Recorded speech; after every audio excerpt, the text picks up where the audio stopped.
Yeah, so I mean, so the first thing to say is that the RPI and CPI numbers that are published by authorities on both sides of the Atlantic are it's a bit excessive to say they're complete nonsense, but they're just not particularly useful because inflation is actually a very personal thing. It depends on what you buy.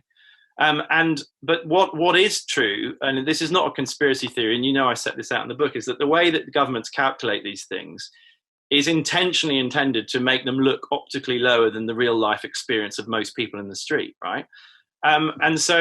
And I mean, without wanting to bore everyone, there are three broad ways they do that, which is something called substitution. So that's basically inflation is calculated from a basket of goods. So you'd think they'd use roughly the same basket each year to compare, but they don't. So now there are reasons why they shouldn't, because certain things, you probably don't want to have digital cameras in there anymore because nobody owns a digital camera. So you have to change the basket. But it's also, because of that, it's pretty easy for the authorities to go, Atlantic cod is 3 times the price it was last year because there aren't any fish left in the North Atlantic. So that's a bit inconvenient. There's a lot of farmed salmon knocking around though. So let's take cod out of the calculation, put salmon in. And then salmon, actually, there's a whole load of farmed salmon. Salmon price has actually gone down because it's not wild salmon, it's farmed salmon. So that makes the inflation calculation, it brings it down, right? There's a sort of old school economist who jokes that eventually they'll replace steak with dog food. It's the same.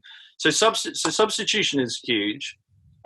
There's a thing called geometric weighting. And the idea there is that basically when you calculate inflation, you should, if healthcare is 17% of the US economy, of GDP, right? It's only 6% of the inflation calculation. So that is, which is a complete mistake because healthcare inflation is running at double digits. It's like 12, 14, 17% for cancer drugs or, Zimmer frames or nursing homes because of an aging population, a big demographic bulge.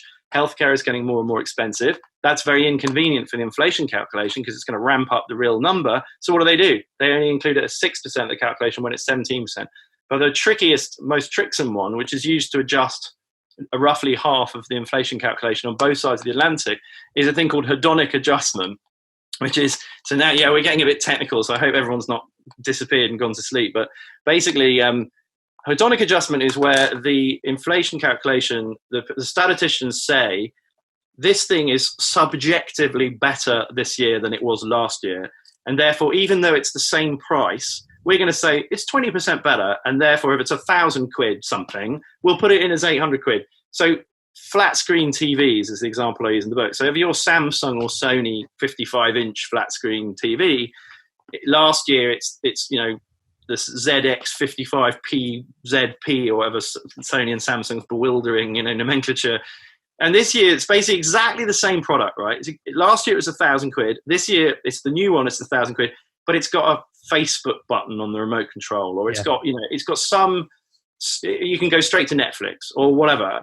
And rather than say TVs are still 1,000 quid, the statisticians say, this TV is 20% better because of that.